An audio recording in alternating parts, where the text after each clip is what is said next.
Philippe Lamberts mocked Theresa May and did an impression of the Prime Minister calling MPs stupid.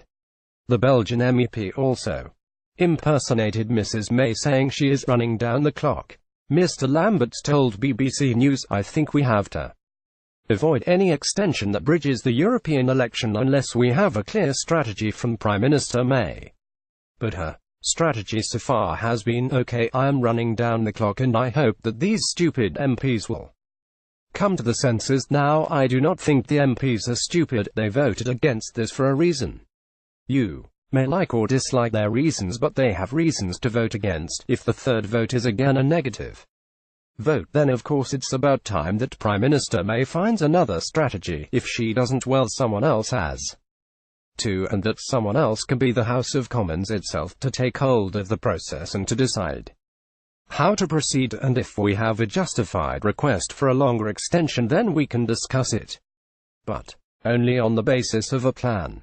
Brexit news: the Belgian MEP impersonated Theresa May calling MPs stupid. Image Getty, BBC News. I think we have to avoid any extension that bridges the European election. Philippe Lamberts: to me, the discussion should not be about the duration, the discussion should be about which plan. What is the plan that can enjoy majority in the House of Commons? That is a crucial thing. The comments come as Mrs. May is anxiously waiting whether the EU 27 will approve a draft agreement to extend Brexit to May 22, after she failed to secure a delay to June 30. EU leaders are locked in private discussions on a conditional extension to Article 50 after the Prime Minister left the room following a 90-minute presentation this afternoon.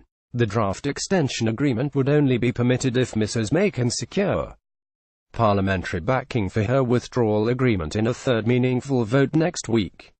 The two-day EU summit kicked off in Brussels this morning, with Theresa May refusing to rule out a no deal and offering an admission of regret about the government's handling of Brexit. As Donald Tusk rang his bell to begin the meeting, Mrs. Merkel and French President Emmanuel Macron entered the room together, having held a private chat on the sidelines of the summit. Earlier in the day, Labour leader Jeremy Corbyn also arrived in Brussels for a meeting with the European Union's Brexit negotiator Michel Barnier this morning in what has been seen as a bid to seize control of Brexit.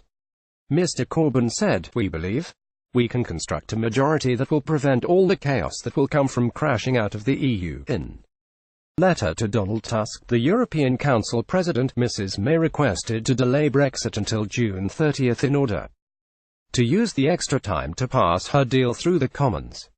But in her note to Brussels, the Prime Minister refused to hold EU Parliament elections in May.